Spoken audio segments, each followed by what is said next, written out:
Pro kabaddi league क्वालिफायर्स की जंग शुरू हो गई है। अब अगर आप टॉप 6 के अंदर आते हैं ना, तो आपको अपनी जगह बनाकर रखनी पड़ेगी, क्योंकि दूसरी टीमें जो टॉप 6 के बाहर हैं उनकी नजरें हैं कि कैसे आपकी जगह ली जाए, आपको हराया जाए, और कुछ इस सोच के साथ कि अपनी जगह को कैसे बनाकर रखे। ट्रिपल हेडर होगा इस बारी। यू मुंबा का सामना होगा जयपुर पिंक पैंथर्स के खिलाफ। इसके बाद पटना पायरेट एक बार फिर से उसका सामना होगा बेंगलुरु बुल्स के खिलाफ, और इसके बाद पुनेरी पलटन आएगी तमिल थलाइवास के सामने। ये सारे मैच बहुत इंटरेस्टिंग होने वाले हैं, क्योंकि पटना पायरेट्स वो टीम है जो सेमीफाइनल की बर्थ पक्की कर चुकी है। बेंगलुरु बुल्स क्वालिफाइड लिखना भी बाकी है इनके नाम के आगे। यू मुंबा, इसका थोड़ा सा हाल खराब होता जा रहा है। जयपुर पिंक पैंथर्स, इसको भी कुछ ना कुछ करना पड़ेगा। इन मैचेस में क्या कमाल होगा और आप किन खिलाड़ियों पर नजर रख सकते हैं, इस पर बात करेंगे। लेकिन उससे पहले भारत का सबसे बड़ा गेमिंग प्लेटफॉर्म विंजो, यहाँ पर आपको 100 से ज्यादा गेम मिलते हैं, वो भी 12 भाषाओं में। और सबसे अच्छी बात यह है कि यहाँ आपको अपनी टीम बनाने का झंझट नहीं पालना पड़ता, क्योंकि एक्सपर्ट्स की बड़ी बड़ी टीम है। फैंटेसी वॉर नाम का फॉर्मेट है, इसी के साथ वर्ल्ड वॉर नाम का फॉर्मेट भी है, जहां पर एक गेम में 2 से 4 टीमें भिड़ती हैं। जो जीतती है उसको मिलते हैं कूपन। इन कूपन का इस्तेमाल आप Amazon, Flipkart, big basket, Hotstar पर कर सकते हैं। और अब आप ललन टॉप व्यूअर हैं तो आपके लिए खास ये है, जब आप साइन अप करेंगे तो आपको 50 रुपए का कैश बैक मिलेगा। मैच पर वापस लौटते हैं, क्योंकि टॉप 6 में अब कौन जाएगा, कौन अपने नाम के आगे क्यों लिखवाएगा।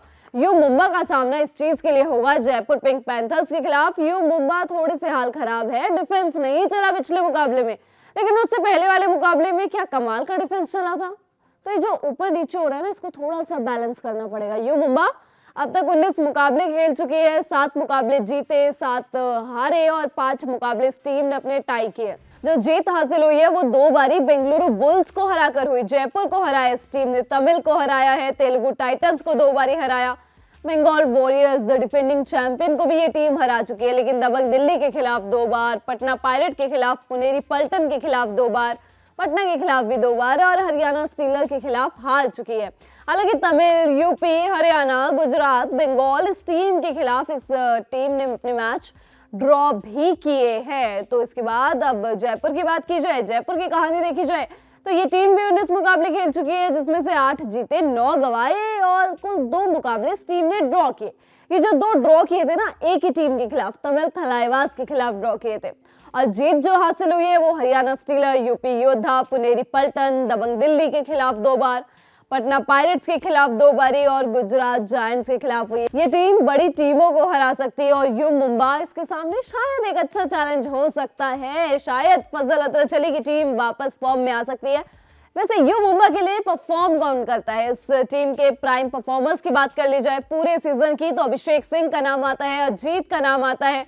रेटिंग डिपार्टमेंट में अभिषेक सिंह पिछले मुकाबले में एक सुपर 10 लगाया था इन्होंने, लेकिन अपनी टीम को जीत नहीं दिला पाए थे। 169 इन टोटल पॉइंट्स इस खिलाड़ी ने इस सीजन अब तक कमाए हैं। लेकिन जो धमाकेदार शुरुआत करी थी ना, उसमें थोड़ा सा अप्स एंड डाउन्स इन्होंने देखे इसी सीजन में। हालांकि 2-3 मुकाबले आप पिछले देखेंगे तो 4 मुकाबलों में 3 मैचेस में सुपर 10 लगाया है। और अजीत की बात की जाए, अजीत पिछले मुकाबले में कुल 7 पॉइंट्स इन्होंने कमाए थे। तो इनसे जो फिट रहने से पहले वाले थे ना, मतलब जो बीच में थोड़े छोटे हुए थे, उससे पहले वाले वैसी वाली फॉर्म की इनसे उम्मीद की जाएगी। 132 पॉइंट्स ये कमा चुके हैं। और यू मुंबा का डिफेंस, इस टीम में बहुत बढ़िया डिफेंडर्स है, जिसमें सुल्तान फजल अतरचली का एक नाम आता है। इसके अलावा डिफेंस में रिंकू बहुत बढ़िया करते हैं।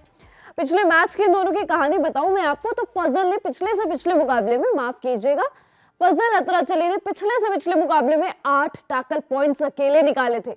रिंकू ने एक हाई 5 लगाया था, लेकिन पिछले मुकाबले में दोनों खिलाड़ी थोड़ा सा पीछे रह गए। फजल के नाम जहां 1 टैकल पॉइंट रहा था, रिंकू के नाम कुल 2 टैकल पॉइंट्स रहे थे। रिंकू इस सीजन 53 पॉइंट्स अपने नाम कर चुके हैं। फजल अतरचली के नाम भी 40 से ज्यादा पॉइंट्स है। इसके अलावा अगर आप राहुल सेठपाल को देखेंगे, जो इस टीम के लिए ऑलराउंड परफॉर्म करते हैं, उनको शुरुआत में तो मौके दिए गए थे, लेकिन उसके बाद अभी इनको इतने ज्यादा मौके नहीं मिल रहे हैं, क्योंकि कई सारे खिलाड़ी जो इस टीम के लिए अच्छा कर रहे हैं। हरिंद्र एक है डिफेंडर जो कि बहुत शानदार परफॉर्म करते हैं। प्रॉब्लम एरिया क्या है ना इस टीम का, कि बंगाल के खिलाफ तो इन्होंने 16 टैकल पॉइंट्स निकाले, बहुत बढ़िया परफॉर्म किया, 18 रेड और 16 टैकल पॉइंट्स, यानी कि रेडिंग डिपार्टमेंट में इतना कमाल नहीं किया जितना डिफेंस ने करके दिखाया। लेकिन उसके बाद जब हरियाणा के खिलाफ उतरे तो कुल 4 टैकल पॉइंट्स इस टीम के नाम आए, जिसमें एक फजल के नाम था, 2 टैकल पॉइंट्स रिंकू के नाम थे और एक खिलाड़ी के नाम था। तो अपने डिफेंस को वापस तैयार करना होगा सुल्तान को। इसके अलावा जयपुर पिंक पैंथर्स की बात की जाए तो ये टीम लास्ट मैच में इस टीम का डिफेंस थोड़ा सा कमजोर नजर आया था और रेटिंग भी थोड़ी सी, लेकिन इस टीम में कुछ खास खिलाड़ी है जैसे अर्जुन देशवाल हैं, वो कॉन्टिन्यूस परफॉर्म करते हैं। ये लगातार 2 सुपर 10 लगाते हुए आ रहे हैं और पिछले मुकाबले में भी 16 पॉइंट्स इन्होंने अपने नाम किए थे, 200 से ज्यादा पॉइंट्स ये भी कमा चुके हैं। इनके साथ इनके जोड़ीदार दीपक निवास हुड्डा, इस टीम में उनसे काफी ज्यादा उम्मीदें की जाती है। दीपक निवास हुड्डा कई बार बहुत अच्छी परफॉर्मेंस देते हैं, बहुत अच्छे से परफॉर्म करते हैं, लेकिन बीते 1-2 मैचेस में ना कुल 5-6 इस तरीके से पॉइंट्स लेके आ रहे हैं। 120 पॉइंट्स इनके नाम है, तो थोड़ी सी इनसे up to the mark performance की उम्मीद रहेगी। इसके अलावा डिफेंस की बात की जाए तो इस टीम के पास डिफेंडर अच्छे हैं, संदीप धुल, शाहुल कुमार, ये 2 बहुत बढ़िया डिफेंडर्स हैं। पिछले मुकाबले में नहीं चले संदीप धुल, लेकिन उससे पहले कई मैचेस में हाई 5 निकाल चुके हैं, एक में 6 पॉइंट्स निकाले थे। अभी लास्ट के कुछ मैचेस की बात की जाए तो 6, 4, 3 इस तरीके से टैकल पॉइंट्स निकाले। पिछले में जैसा कि मैंने आपको बताया कुल 1 टैकल पॉइंट रहा था। 44 पॉइंट इनके नाम के आगे भी हैं। विशाल से भी उम्मीदें की जाती हैं, 33 पॉइंट्स उनके नाम है। शाहुल कुमार के नाम 45 पॉइंट है। तो डिफेंस में थोड़ा सा अच्छा करने की जरूरत है इस टीम को। स्क्वाड की बात की जाए जयपुर पिंक पैंथर्स, अर्जुन देशवाल, दीपक निवास हुड्डा इस टीम के प्राइम रेडर्स होंगे। इनके अलावा नितिन रावल से काफी ज्यादा उम्मीद की जाएगी। डिफेंस अगर आप देखेंगे तो शाहुल कुमार, संदीप धुल ऑटोमेटिक जगह बनाते हैं, उनको कोई रिप्लेस नहीं कर सकता। उनके बाद विशाल और दीपक राठी से भी उम्मीदें की जाएंगी और उनको प्लेइंग 7 में रखा जा सकता है। यू मुंबा, अभिषेक सिंह और वी अजीत परमानेंट प्लेस है। इनके साथ डिफेंस की बात की जाए तो फजल, रिंकू, हरेंद्र, राहुल सेतपाल को मौका दिया जा सकता है और एक खिलाड़ी की जगह बचेगी। अब यहाँ से आप एक डिफेंडर के साथ जा सकते हैं या एक एक्स्ट्रा रेडर के साथ। शिवम को कई सारे मौके दिए जा रहे हैं और वो उन मैचेस में, उन मौकों पे उन्होंने थोड़ा थोड़ा अपना कंट्रीब्यूशन दिया है और अच्छा करने की कोशिश की है, तो इनको आप ट्राई आउट कर सकते हैं। पिछले मुकाबले में क्या कमाल हुआ था जब ये 2 टीमें पहले आपस में भिड़ी थी, तो उस मैच में ना यू मुंबा ने जयपुर पिंक पैंथर्स को हराया था। 37-28 का वो स्कोर बोर्ड रहा था, 37 पॉइंट यू मुंबा के नाम के आगे थे और उस मैच में डिफेंस अच्छा चला था इस टीम का। सुल्तान चले थे, 3 टैकल पॉइंट्स निकाले थे। इनकी टीम ने पूरे 9 टैकल पॉइंट्स निकाले थे, जिसमें फजल के नाम 3 पॉइंट्स थे, हरेंद्र के नाम 2 पॉइंट्स थे, रिंकू के नाम 2 पॉइंट्स थे और सुनील के नाम 1 टैकल पॉइंट था। वही डिफेंस, दूसरी टीम की बात की जाए जयपुर पिंक पैंथर्स के डिफेंस की, तो 8 टैकल पॉइंट्स उसकी टीम ने कमाए थे, जिसमें विशाल के नाम 3, शाहुल कुमार और दीपक राठी के नाम 2 टैकल पॉइंट्स रहे थे। दूसरी तरफ रेडिंग डिपार्टमेंट की कहानी देखेंगे ना तो कई सुपर 10 आए थे। अभिषेक सिंह ने एक सुपर 10 लगाया था 10 पॉइंट, अजीत ने एक सुपर 10 लगाया था 11 पॉइंट्स और अर्जुन देशवाल, उन्होंने भी एक सुपर 10 लगाया था 14 पॉइंट्स। हालांकि दीपक निवास हुड्डा के नाम कुल 4 पॉइंट्स रहे थे और नितिन रावल के नाम भी सिर्फ 1 पॉइंट रहा था। तो इस बार जो टक्कर होगी ना उसमें ये अपने सुपर 10 बढ़ाने की कोशिश करेंगे दीपक निवास हुड्डा से। खासतौर पे उम्मीदें भी रहेंगी क्योंकि इनका चलना टीम के लिए बहुत ज्यादा जरूरी है। पिछले मुकाबले में ना कहा भी ये जा रहा था कि जब टीम इनके पीछे हट रही थी कि दीपक निवास हुड्डा वापसी करवाना जानते हैं अपनी टीम की, लेकिन वो नहीं करवा पाए थे उस मैच में। तो इस मैच में जरूर उनसे उम्मीदें होंगी। बैटल की बात की जाए तो इस मैच में रेडर वर्सेस रेडर, एक तरफ अर्जुन देशवाल, दूसरी तरफ अभिषेक सिंह। पिछले मुकाबले में जैसे हमने आपको बताया कि अर्जुन देशवाल थोड़े से भारी पड़े थे अभिषेक सिंह के ऊपर, 4 पॉइंट ज्यादा निकाले थे। 14 पॉइंट्स अर्जुन देशवाल के खाते में थे, 10 पॉइंट अभिषेक सिंह के खाते में। तो लास्ट मैच की कहानी भी देख लेते हैं। लास्ट मैच में भी दोनों प्लेयर्स एक सुपर 10 लगा के आ रहे हैं। अभिषेक के खाते में 10 थे तो अर्जुन देशवाल के नाम के खाते में 16 पॉइंट्स थे। इन टोटल की बात की जाए तो थोड़ा सा ज्यादा फासला है। अभिषेक ने इन टोटल 169 अराउंड पॉइंट्स कमाए हैं, वहीं अर्जुन देशवाल 219 पॉइंट्स इनके नाम है। तो ये एक बैटल बड़ा मजेदार होगा, रेडर वर्सेस रेडर की कौन पॉइंट ज्यादा कमाता है। वॉच आउट प्लेयर्स की बात भी कर लेते हैं। यू मुंबा ऑब्वियसली इस टीम से अभिषेक सिंह इस टीम का रेडिंग डिपार्टमेंट संभालते हैं, रेडिंग का जिम्मा इनके सर पर होता है। इसके साथ फजल अतरचली से उम्मीदें होंगी और जब ये चलते हैं ना तो मैच बड़ा कमाल का होता है। दूसरी तरफ अगर आप जयपुर की टीम देखेंगे तो अर्जुन देशवाल एक और सुपर 10 की उम्मीद इनसे होगी, तीसरा कंटिन्यूअस सुपर 10 हो जाएगा इनका। और इसके अलावा संदीप धुल से उम्मीदें होंगी कि जिस तरीके के हाई फाइव वो निकालते हैं ना, जिस तरीके से टैकल पॉइंट्स निकालते हैं वो और निकाले ताकि ये मैच और इंटरेस्टिंग हो और आप लोगों को और ज्यादा मजा आए। इसके बाद एक और मुकाबला होगा, ये शायद प्रो कबड्डी लीग के ना सबसे बड़े मुकाबलों में से एक होगा, क्योंकि क्वालिफाइड कर चुकी, सेमीफाइनल की बर्थ पक्की कर चुकी पटना पायरेट्स का मुकाबला होगा पवन सहरावत की टीम बेंगलुरु बुल्स के खिलाफ। अगर पटना पायरेट्स सेमीफाइनल की बर्थ पक्की भी नहीं करता ना, तब भी ये बड़ा मुकाबला होता है, क्योंकि पटना पायरेट्स इस सीजन की बेस्ट टीम में से एक है। वहीं बेंगलुरु बुल्स वो भी इतना दम रखती है कि पटना पायरेट्स को एक बहुत टक्कर की चुनौती देने वाली है। कहानी दोनों की थोड़ी थोड़ी सेम है, क्योंकि पटना पायरेट्स बेशक एक बहुत अच्छी टीम है, लेकिन ऐसा नहीं है कि इस टीम को हराया नहीं जा सकता। तेलुगु टाइटंस की टीम ने, नीचे बैठी हुई टीम ने, सबसे नीचे पॉइंट्स टेबल वाली, उसने टॉप पर बैठी हुई टीम को टक्कर दी थी। तो बेंगलुरु बुल्स, पवन सहरावत की टीम तो टॉप 6 के अंदर है, तो इनसे तो खासा उम्मीद की जाएगी। पटना पायरेट्स की बात की जाए तो 19 मुकाबलों में से 14 मुकाबले अब ये टीम जीत चुकी है। अभी हाल ही में तेलुगु टाइटंस को हरा कर आ रही है। उससे पहले Haryana Steeler, Puneri Paltan, Bengal Warriors, Telugu Titan, Gujarat Giants, U Mumba, बहुत बड़ी लिस्ट है। Bengaluru Bulls, Tamil Thalaivas, UP Yoddha, Gujarat Giants, Bengal Warriors, Mumba, Puneri, इन सब टीमों को ये हरा के आ रही है। इसके अलावा अगर आप बेंगलुरु बुल्स की कहानी देखेंगे ना, तो इस टीम ने 20 में से 10 मुकाबले जीते, 8 गवाए, 2 मुकाबले ड्रॉ करे। अब ये जो जीत हासिल हुई है वो Tamil, Bengal, Haryana Steeler, Puneri Paltan, Jaipur Pink Panthers, Dabang Delhi, Gujarat, Telugu, UP, Jaipur के खिलाफ हुई है, और पटना पायरेट्स के खिलाफ पिछले पार्ट में हार मिली थी। उसके अलावा बंगाल, तमिल, पुनेरी, मुंबई के खिलाफ 2 बार, यूपी के खिलाफ 1 बार इस टीम को हार का सामना करना पड़ा। ड्रॉ मैचेस की बात की जाए तो तेलुगु और दिल्ली के साथ ये टीम एक एक अपना मुकाबला ड्रॉ भी कर चुकी है। अभी आप लास्ट के 1-2 मैचेस देखेंगे ना, वो आपको थोड़े से मिक्स्ड लगेंगे कि दिल्ली के साथ आपने एक मुकाबला अपना ड्रॉ खेला, उसके बाद आपने बेशक पिछला मुकाबला जीता है, लेकिन उसके बावजूद थोड़ा सा up to the mark performance की उम्मीद रहेगी। और पिछले मुकाबले में भारत ने भी पवन सहरावत से ज्यादा अच्छा परफॉर्म किया था, तो एक जो ये सवाल रहता था ना कि भाई पवन सहरावत परफॉर्म नहीं करते तो कौन करेगा इस टीम के लिए। चंद्रन रंजीत इतना अच्छा कर नहीं रही है, लेकिन उसके बावजूद कौन, तो भरत एक नाम है, लेकिन उनसे उम्मीद ये रहेगी कि कॉन्टिन्यूअस उस तरीके का परफॉर्म करे। पिछले मुकाबले में उन्होंने सुपर 10 लगाया था। बेंगलुरु बुल्स के पूरे स्टार परफॉर्मर्स की बात कर लेते हैं ना पहले, अब पवन सहरावत की बात कर लेते हैं। ये तो लगातार सुपर 10 लगाते आते हैं, पिछले 3 मुकाबलों से लगातार सुपर 10 इन्होंने लगाया है, 262 के करीब पॉइंट्स इनके नाम है।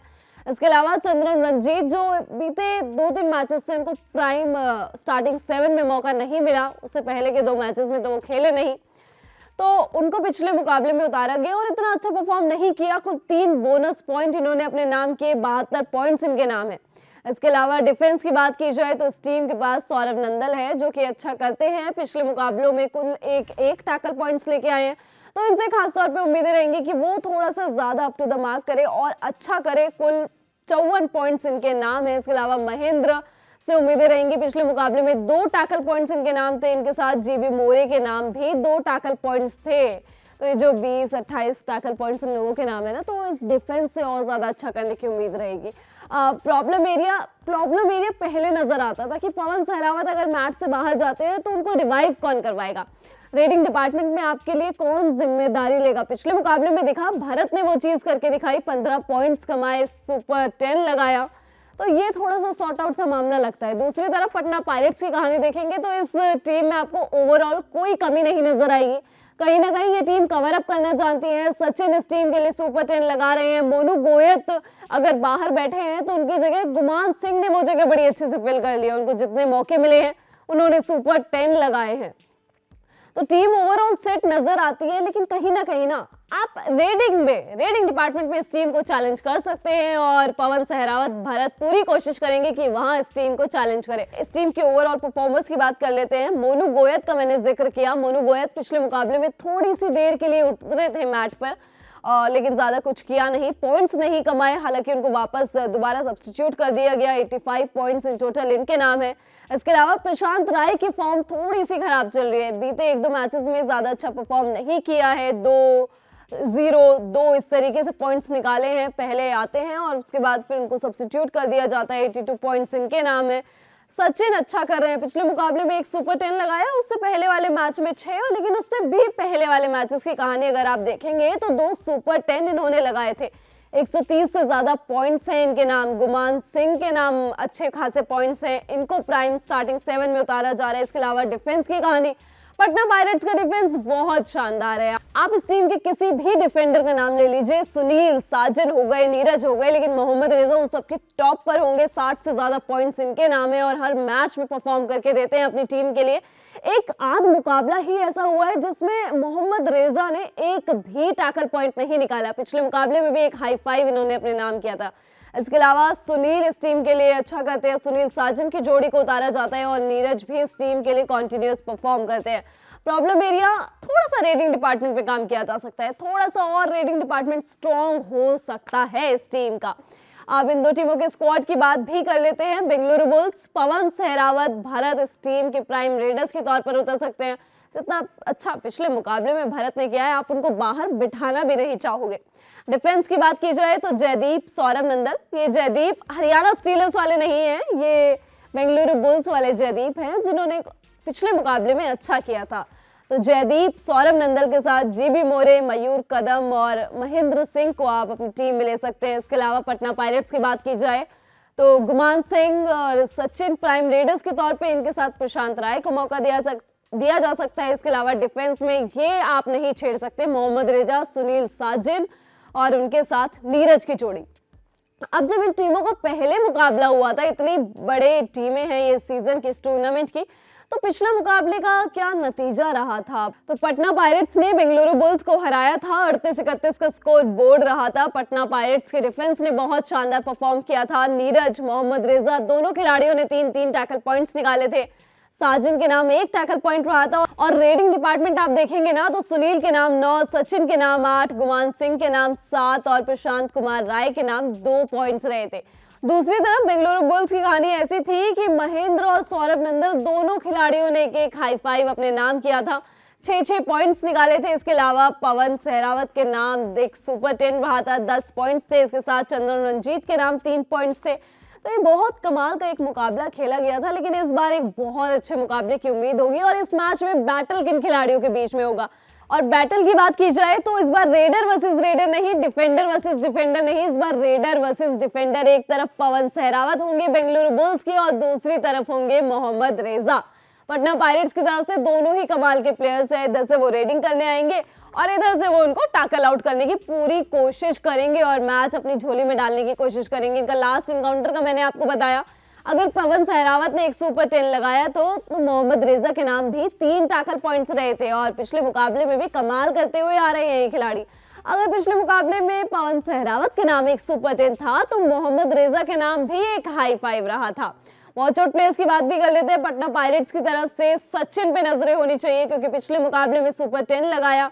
इसके अलावा मोहम्मद रेजा हाई फाइव उनके नाम था। और दूसरी तरफ बेंगलुरु बुल्स की बात की जाए तो मैं रेडर्स ही चुनूंगी इस टीम के, पवन सहरावत और भरत, क्योंकि रेडर्स की बहुत ज्यादा बात होती है। पवन सहरावत तो परफॉर्म करते हैं लेकिन उनके साथ कौन, पिछले मैच में भरत ने करके दिखाया था, तो उन पे खास तौर पे नजरें होंगी। इसके बाद एक और मुकाबला होगा, पुनेरी पल्टन का मुकाबला होगा तमिल थलाइवास के खिलाफ। पुनेरी पल्टन वो टीम थी ना जिसने अपना पिछला मुकाबला खेलने से पहले सारे मुकाबलों में ना नतीजे लिए थे अपने कि भाई हम जीते हम हारे, ये हम ड्रॉ टाइम में विश्वास नहीं करते थे। लेकिन इसने भी पिछला मुकाबला अपना गुजरात जायंट्स के खिलाफ एक मुकाबला ड्रॉ किया और 19 मुकाबले पुनेरी पल्टन खेल चुकी है, जिसमें से 10 जीते हैं, 8 गंवाए हैं और एक अभी गुजरात जायंट्स के खिलाफ ड्रॉ खेला है। Puneri Paltan, Telugu Titan, Gujarat Giants, Bengal Warrior, U Mumba, Dabang Delhi को 2 बार, UP Yoddha, Bengaluru Bull, Telugu Titan, Haryana Steelers काफी बड़ी बड़ी टीमों को हरा कर आ रही है। और दूसरी तरफ जो मुकाबले गंवाए हैं उसमें Patna pirate, Tamil Thalaivas, Bengaluru bull, Jaipur pink panther, UP योद्धा, ऐसी कुछ टीमें शामिल है। दूसरी तरफ अगर आप तमिल थलाइवास की कहानी देखेंगे ना तो इसको थोड़ा सा बैलेंस करने की जरूरत है, वापस पटरी पे आने की जरूरत है। इस टीम के परफॉर्मर्स परफॉर्म तो करते हैं लेकिन वो जो ऑपोजिशन वाली टीम एक लाइन टच करके चली जाती है ना, वहां तक नहीं पहुंच पाते। इसका डिफेंस अच्छा करता है, इसका रेडिंग डिपार्टमेंट अच्छा करता है, लेकिन आपके पास जीत नहीं आ रही क्योंकि आप थोड़ा सा पीछे रह जाते हैं ऑपोजिशन टीम से। तमिल थलाइवास की बात की जाए तो 5 मुकाबले इस टीम ने जीते हैं, Puneri Paltan, UP Yoddha, Haryana Steeler, Bengaluru Bulls, Telugu Titan के खिलाफ। लेकिन 8 मुकाबले हारे भी हैं जो Bengaluru Bull, Bengal Warrior, Gujarat Giants, Patna Pirate, U Mumba, Haryana Steeler और तमिल थलाइवास के खिलाफ। इन टीम के स्टार परफॉर्मर्स की बात कर लेते हैं। तमिल थलाइवास की पहले बात करते हैं कि ये लाइन नहीं टच कर पा रही है ना, कौन है इस टीम के स्टार परफॉर्मर्स, उसमें नाम आता है मंजीत का। अजिंक्य पवार का। अजिंक्य पवार पिछला मुकाबला नहीं खेले, तो उम्मीद रहेगी कि इस मुकाबले में आए पुनेरी पलटन के सामने और चतुराई के साथ जिस तरीके से वो पॉइंट्स निकालते हैं ना, वैसे ही पॉइंट्स निकाले ताकि टीम को जीत हासिल हो। 100 से ज्यादा पॉइंट्स इनके पास है। इसके अलावा मनजीत की बात करें तो ये टीम के प्राइम रेडर हैं। एक आध मैच में इन्होंने सेकेंड हाफ में आके कप्तानी भी करी है टीम की, और इसके अलावा 160 के करीब पॉइंट्स इनके पास है। इसके अलावा इस टीम के डिफेंस की बात की जाए तो कप्तान सुजीत, इनसे काफी कुछ उम्मीदें रहेंगी। पिछला मुकाबला इनका अच्छा गुजरा, 3 टैकल पॉइंट्स निकाले थे। उससे पहले वाले मैच में पहले हाफ में तो थे जिसमें कमाल नहीं किया, सेकेंड हाफ में फिट नहीं थे, जिसकी वजह से मनजीत ने कप्तानी की थी। सुजीत 52 पॉइंट्स ये अपने नाम कर चुके हैं। इसके अलावा साहिल हैं, इनके नाम, इन्होंने पूरे टूर्नामेंट में अच्छा किया है, सही परफॉर्म किया है। पिछले मुकाबले में भी 1 टैकल पॉइंट निकाला, लेकिन इस टीम के पास एक बहुत बड़ा डिफेंडर है जिसका नाम सागर है। One of the best defenders है तमिल थलाइवास के लिए भी और प्रो कबड्डी लीग के पूरे सीजन के लिए भी। 8-9 इस तरीके से अकेले टैकल पॉइंट्स निकाल चुके हैं। उसके बाद के अगर आप मैचेस देखेंगे तो 4-3-3-2 इस तरीके से टैकल पॉइंट्स निकाले हैं। करीबन हर मैच में इनके नाम पॉइंट्स रहे हैं। शुरुआत में ही एक आधा ऐसा मैच था जिसमें इनके नाम एक भी टैकल पॉइंट नहीं रहा था। 75 से ज्यादा टैकल पॉइंट्स ये अपने नाम कर चुके हैं। इसके अलावा एम अभिषेक को मौका दिया जाता है, पिछले मुकाबले में नहीं खेले, लेकिन उससे पहले 3 टैकल पॉइंट्स इन्होंने भी अपने नाम किए थे। प्रॉब्लम एरिया क्या है कि आपने वो लाइन क्रॉस नहीं कर पा रहे हो। आपकी टीम अच्छा तो कर रही है, अगर आप देखेंगे इस टीम को तो पिछला मुकाबला जब दबंग दिल्ली के खिलाफ खेला तो इस टीम ने 1 पॉइंट से अपना मुकाबला गंवाया था। 17 रेड और 7 टैकल पॉइंट अपने नाम किए थे, तो बस वो लाइन छूने की जरूरत है। पिछले 4 मुकाबले आप हार रहे हो तो आपको एक जीत की जरूरत है। इसके अलावा दूसरी तरफ अगर आप पुनेरी पलटन की कहानी देखेंगे ना, तो इस टीम के कप्तान नितिन तोमर हैं, और नितिन तोमर की जब से वापसी हुई है ना, 5 मैचेस में वो नहीं खेले थे, उसके बाद वापसी करी और टीम को जीत की तरफ लेते चले गए।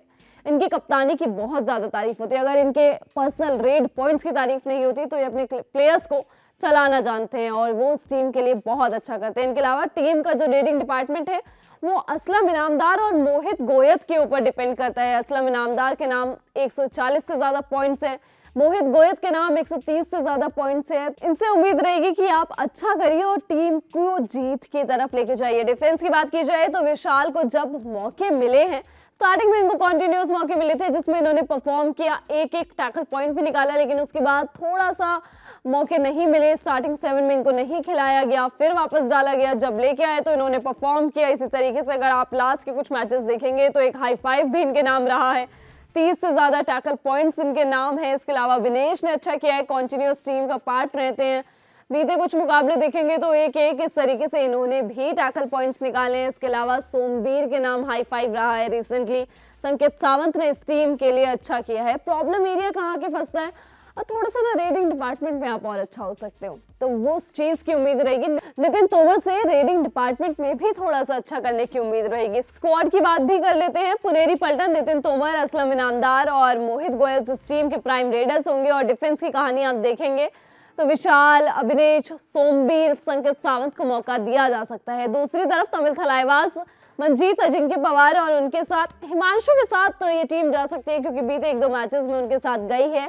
इन्होंने छोटे छोटे कॉन्ट्रीब्यूशंस टीम के लिए करे हैं। इसके अलावा डिफेंस की कहानी, सुरजीत सागर इस टीम के प्राइम डिफेंडर्स हैं, उनका होना बहुत जरूरी है। इसके अलावा साहिल, मोहित और भवानी राजपूत को भी मौके दिए जा सकते हैं। भवानी राजपूत रेडर हैं तो उनको रेडर के तौर पर मौके दिए जा सकते हैं। इसके अलावा लास्ट एनकाउंटर की बात की जाए तो पिछले मुकाबले में 10 पॉइंट के मार्जिन से तमिल थलाइवास ने पुनेरी पलटन को हराया था। उस मैच में तमिल थलाइवास ने 21 रेड और 7 टैकल पॉइंट्स अपने नाम किए थे। सुरजीत के नाम 3 टैकल पॉइंट थे, साहिल सागर के नाम 2-2 टैकल पॉइंट्स थे और रेडिंग डिपार्टमेंट में अजिंक्य पवार का एक सुपर 10 था। मनजीत सुपर 10 से चूक गए थे, 8 पॉइंट्स ही रहे थे और उस मैच में के प्रपंजन भी खेले थे, 2 पॉइंट्स उनके नाम भी थे। दूसरी तरफ अगर आप पुनेरी पलटन की कहानी देखेंगे तो उस मैच में नितिन तोमर नहीं थे। नितिन तोमर को उस मैच में जरूर मिस किया पुनेरी पलटन की टीम ने। इसके अलावा विनेश और विशाल ने डिफेंस में 4-4 टैकल पॉइंट्स लिए। सोमवीर के नाम 1 टैकल पॉइंट रहा था और रेडिंग की कहानी देखेंगे तो पंकज मोहिते को उस मैच में खिलाया गया था, 8 पॉइंट्स उन्होंने कमाए थे, जिसमें से 1 टैकल पॉइंट भी शामिल था। असलम इनामदार के नाम 4 और उस मैच में राहुल चौधरी भी उतरे थे, 2 पॉइंट्स उन्होंने कमाए थे। तो जो राहुल चौधरी की छोटी छोटी झलक है ना, वो शायद कबड्डी के फैंस को मिलती रहे, क्योंकि Rahul Chaudhari is a legend. Rahul Chaudhari legend है और प्रो कबड्डी लीग में जो कमाल का परफॉर्म उन्होंने ऑल द सीजन्स किया है वो बहुत शानदार रहा है, अगर आप ये सीजन परफॉर्मेंस वाइज छोड़ दे तो।